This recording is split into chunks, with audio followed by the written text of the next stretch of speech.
You know, we usually think of acquiring wisdom like downloading files into a computer. Right, like you're just adding data. Exactly. You read a book, you listen to a lecture, or you have a conversation, and you're basically adding new data to your hard drive. You install new software to, make sense of the world. Right.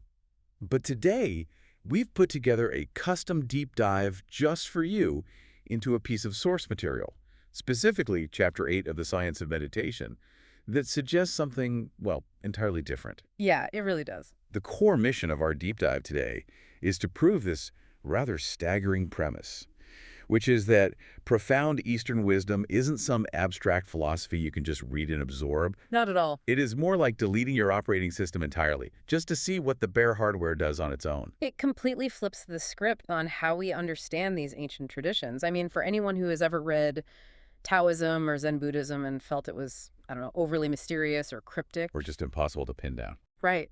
Impossible to pin down. This is going to be your ultimate aha moment. Because we are essentially decoding the literal biology of enlightenment. Oh, wow. Yeah, we aren't looking at poetic metaphors today. We are looking at a highly specific, physiological, human experience. Okay, let's unpack this. Because to actually prove that enlightenment is biological, we have an incredibly diverse stack of evidence to get through. Right, really do. We're going to start with the historical legend of the Buddha, and then we'll break down a pretty vicious intellectual feud from the 20th century. Oh, that feud is It fascinating. really is. And eventually we were going to bump right up against the fundamental limits of human language itself. And, to do that, we have to start by shifting our entire definition of what an Eastern sage actually was. Right? The underlying thread connecting these figures is that they were, first and foremost, masters of meditation. Right. Their sprawling philosophies were essentially, well, retrospective attempts to describe a physical state they achieved while meditating. Just look at the origin story of the Buddha. Yeah, the 6 years of studying. Exactly. He spends 6 grueling years studying under Indian yoga masters. He is acquiring knowledge, he's fasting, engaging in intense ascetic discipline. Basically downloading as much information and methodology as humanly possible. Right. He's trying to install the ultimate software. But, and this is the crazy part, none of that actually triggers his enlightenment. Nope. He doesn't achieve nirvana during those 6 years of intense study. Not at all. Nirvana only happens when he abandons the studying, sits down under a Bodhi tree, and meditates continuously for 7 days and 7 nights. Wow. He stops trying to acquire new mental software and just sits. And as Buddhism migrates from India to China, this singular act of sitting becomes the undisputed bedrock, even as the religion splinters. Splinters into all those different sects, right? Yeah, historically, Buddhism in China evolved into 10 distinct sects, and many developed highly specialized methods to reach this state. So methods like the Pure Land School's Nianfo or the Zen School's Huatu, let's pause on those for a second, because understanding how they work is, it's pretty crucial. It really is. Because Nianfo involves chanting the Buddha's name over and over again, like thousands of times. Right. And Huatu involves meditating on a seemingly unanswerable riddle or inquiry. On the surface, they sound like completely different religious practices. They do sound completely different, but underneath they are mechanical tools designed to achieve the exact same physiological outcome. Okay, how so? Well, if you chant a single phrase endlessly, you eventually exhaust the language center of the brain. Oh, I see. And if you focus relentlessly on an unanswerable riddle, you essentially short-circuit the brain's logical processor. Both methods are designed to tire out the active thinking mind so it finally just, powers down. It just gives up. Exactly. And the sheer mechanics of this get distilled to their absolute purest form by the Caodong school and later in Japan by Dogen Zenji. Right, he had that famous quote. Yeah. He summarized the ultimate secret of practicing Buddhism with just 2 words. Just sitting. Just sitting. It is almost comical when you strip it down like that. It really is. We are talking about an entire spiritual infrastructure where the ultimate goal is doing absolutely nothing. Doing nothing, yeah. And this didn't just arrive in China with Buddhism, right? Yeah. Indigenous Chinese culture already had its own framework for this exact same physical act. Oh, absolutely. Long before Buddhism arrived. There are ancient concepts like Zuowang, which translates to sitting forgetting, and Shinzai, which means mind fasting. And mind fasting is a highly accurate description of the mechanism at play here. I mean, Yeah. think about it. When you fast physically, you starve the body of food. Right. When you sit in complete stillness for hours on end with your eyes closed, you are starving the brain of novel sensory inputs. You're cutting off the data supply. Exactly. You are depriving the mind of its usual diet of movement, visual stimuli, and external anxieties. And the historical record captures the climax of this sensory deprivation brilliantly in the ancient text, the Zhuangzi. Oh, the dialogue, the one between Confucius and Yan Hui. Yes, that famous dialogue. So Yan Hui comes to Confucius and announces he has finally achieved Zuowang, this sitting forgetting. Right. And Confucius asks him to explain what that actually feels like. And Yan Hui gives this intense, almost frightening description. It is a bit scary, yeah. He says, and I quote, "I have paralyzed my limbs, shut off my senses, made my torso disappear, abandoned my intellect, and merged with the universe."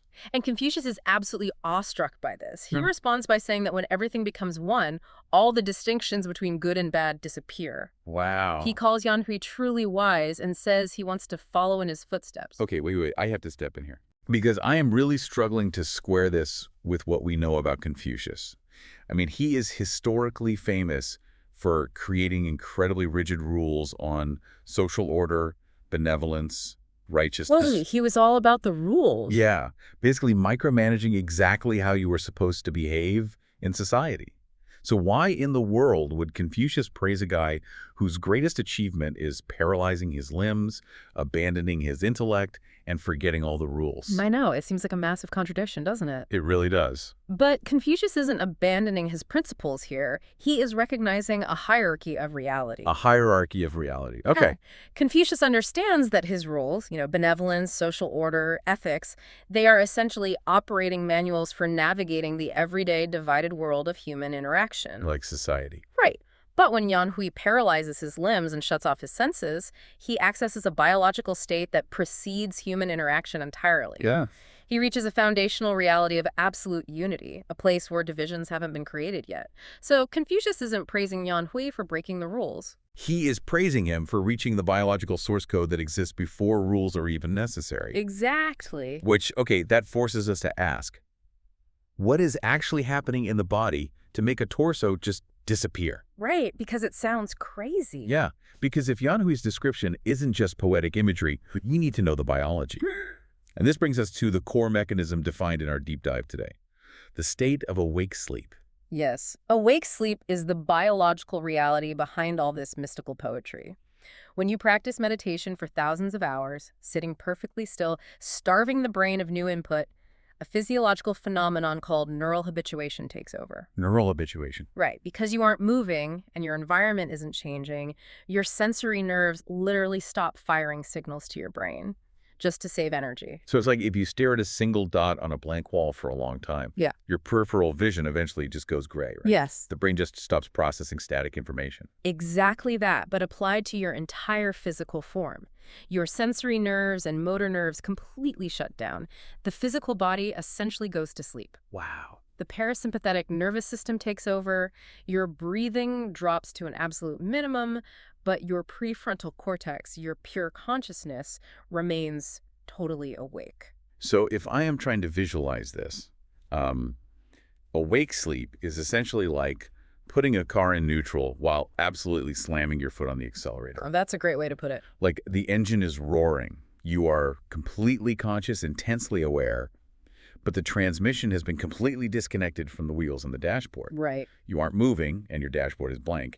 You aren't getting any readings from the outside world, so you lose all sense of speed, location, or momentum. And once that transmission is disconnected, your perception of reality has to fundamentally alter. Because you have no input. Right. Because our understanding of space is entirely anchored to the physical boundaries of our body. When those sensory nerves stop firing and your body, quote-unquote, disappears from your conscious awareness, your brain's ability to map space simply vanishes. So you become boundless. Exactly. You become boundless. And similarly, our entire sense of time is anchored to the chronological procession of our thoughts. When you abandon your intellect and the internal monologue stops, time vanishes too. So no body means no space. No thoughts mean no time. Precisely. And when space and time shut down simultaneously, you arrive at that exact feeling Yanhui described, merging with the universe. Yes. It isn't a metaphor. It is the literal biological result of sensory and motor nerve shutdown. And suddenly, the grand puzzle of Eastern philosophy clicks into place, doesn't it? It really does. This biological unity explains why Taoist effortlessness, Buddhist selflessness, and Confucian benevolence don't actually contradict each other at their absolute core. They're all talking about the same thing. Exactly. There are just different cultural and intellectual interpretations of the exact same physiological state of awake sleep. There are different languages trying to describe the exact same silence. Okay, but, I mean, if this biological state is the clear, undeniable root of all this wisdom, why is it so incredibly misunderstood? That is the big question. Yeah, why are we still debating whether these ancient texts are religious, philosophical, or just purely mystical?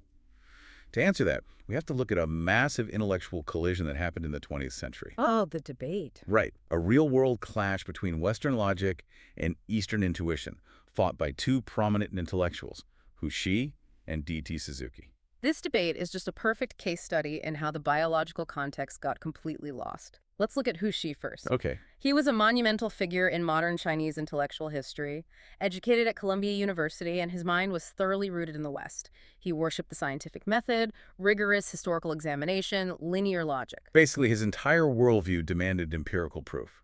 Exactly. So, Huxi takes his rigorous scientific method and he applies it to the history of Zen Buddhism. Oh boy. Yeah.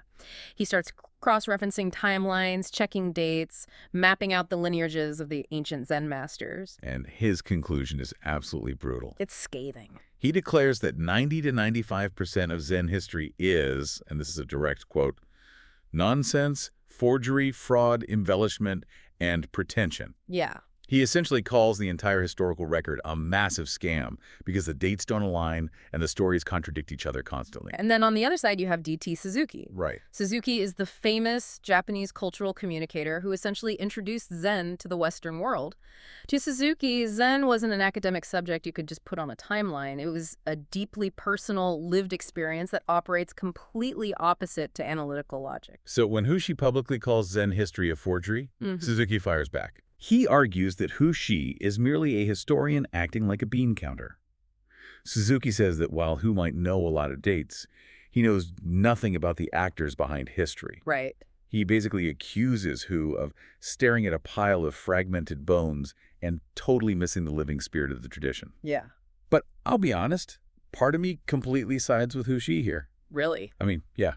A forged history is a forged history, right? Yeah. If I tell you a completely fake story about a historical battle, you can't just wave it away by saying, well, you just have to appreciate the spirit of the battle. Right, right. Facts matter. If the history is full of impossible contradictions, Huxi is just doing his job by calling it out. It is incredibly frustrating from a logical standpoint, Yeah. and you are feeling exactly what Huxi felt, but the historical forgery actually wasn't malicious. It wasn't. No, it was a structural necessity, and the debate between Hu and Suzuki exposes both of their blind spots perfectly. The ancient writers literally had to weave imagination and fact together, because the core truth they were trying to document, the state of awake sleep, fundamentally defies linear historical documentation. How do you document a state where time and space literally do not exist? Ah, wow. You can't put a footnote on a paralyzed limb or a disappearing torso. Exactly. You can't put a date on timelessness. Huxi lacked the biological experience of meditation. Because he had never personally experienced that sensory shutdown, he looked at texts trying to describe no space and no time, saw impossible contradictions, and naturally dismissed them as frauds. That makes total sense from his perspective. And Suzuki, conversely, understood the deep, transcendent feeling of meditation, but he viewed it as purely mystical. He lacked the biological understanding of it. So Suzuki couldn't rationally defend the historical falsifications because he thought they were documenting magic, not biology. Precisely. If Suzuki had understood it was simply physiology, he could have calmly said to Huxi, yes, the historical timelines are forged. We made up the stories because we're desperately trying to use linear narratives to describe a physiological state of sensory shutdown that defies language. They were arguing across an impossible divide. They really were.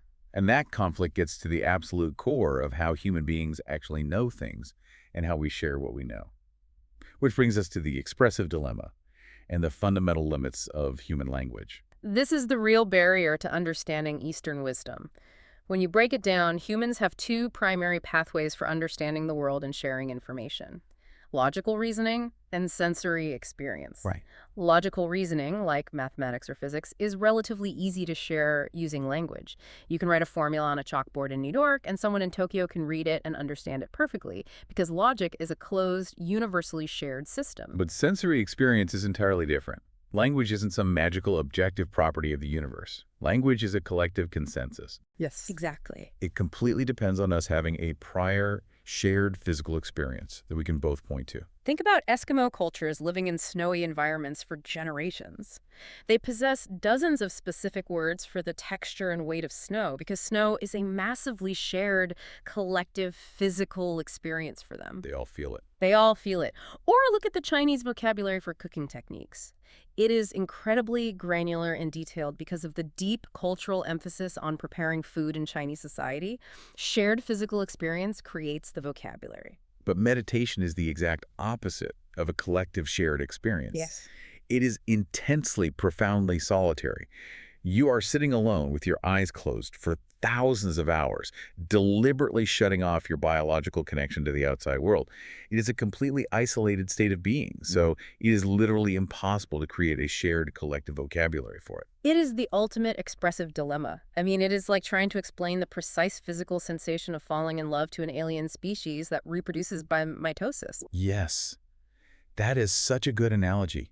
You can write sonnets, you can use all the beautiful poetry in the world, you can explain the chemical release of oxytocin in the brain. Right. But without the shared biological hardware and the actual lived sensory experience of feeling it, your words just sound like profound nonsense to the alien. Exactly. Or, to use another classic example, it is like trying to explain the colors red or green to a person who has been completely blind since birth. Right. You can use your logical reasoning pathway to teach that blind person the physics of light waves. Yeah. You can give them the exact frequency and wavelength of the color red. They can memorize the math. Yeah. But you cannot use a single word to convey the actual sensory experience of seeing the color red. You can explain the physics, but you can't explain the color. No. And that is exactly why the Eastern classics, the Tao Te Ching, the Diamond Sutra, the Zhuangzi, they feel so incredibly cryptic compared to Western philosophy. Completely different vibes. Yeah. Western philosophers like Aristotle or Plato were primarily using logical reasoning, which fits perfectly into the structure of language. But the Eastern sages were trying to describe a nonverbal, non-logical, purely sensory biological shutdown. This is exactly why Laozi famously opens the Tao Te Ching with a massive warning label. Oh, right? The very first line is, "The Tao that can be spoken is not the eternal Tao. The name that can be named is not the eternal name." He is telling the reader right out of the gate, I am about to use words to describe something to you, but you need to understand that the very act of using words means I am inherently failing to capture the truth. Wow. Words are just fundamentally the wrong tool for the job. Which brings us to the ultimate tragedy of how this wisdom has been treated historically. It is tragic. To summarize this incredible journey we've been on, these Eastern classics aren't intentionally trying to be cryptic riddles. They aren't trying to be obscure. They are actually desperate, beautiful attempts to use a collective tool language to describe an entirely solitary physiological state. Yeah. This Zuo Wang, this awake sleep. And because that underlying biological context was lost to so many people, the philosophy was often entirely dismissed by Western thinkers who just couldn't parse the impossible metaphors. Right. Take the famous German philosopher Hegel. He said, "The history of philosophy is philosophy itself." He essentially defined what counted as serious thought for generations of Western academics. But Hegel explicitly excluded Eastern thought from his history of philosophy. Just threw it out. Yeah, he looked at texts about disappearing torsos and doing nothing, decided it was illogical mysticism, and threw it out. Because he lacked the biological context. Exactly. He didn't meditate, he didn't experience the sensory shutdown, so he just assumed that texts were nonsense. He was literally the blind person denying that color existed simply because he couldn't see it and no one could adequately explain it to him using math. That is exactly what happened. And it all circles back to the analogy we started with today. We think we can download wisdom by reading Hegel or by reading the Tao Te Ching, just adding new files to our operating system. Right. But the reality of true Eastern wisdom is that the map is not the territory. The philosophy is just a shadow of the physiology. To actually attain the wisdom, you have to delete the OS. We have to wipe the drive. You have to sit down, do absolutely nothing, and let the sensory dashboard shut off until the boundaries between you and the universe literally disappear. A blind person can only truly understand color if they gain sight. No amount of talking, reading, or debating will ever bridge that gap. Man. And that leaves us with a really profound question for you to mull over today. It does. Because in our hyper-connected modern world, we are completely, utterly obsessed with the shared vocabulary. Our entire reality is built on data, logic, endless texts, and constant communication. It's everywhere. We operate on the assumption that if we can just find the right words or gather enough data, we can understand literally anything. But if the absolute deepest, most profound wisdom of the East can only be accessed through the solitary, silent shutdown of the human senses, are we collectively blinding ourselves to the deepest truths of the human experience simply because those truths can't be typed into a text message or proven in a debate?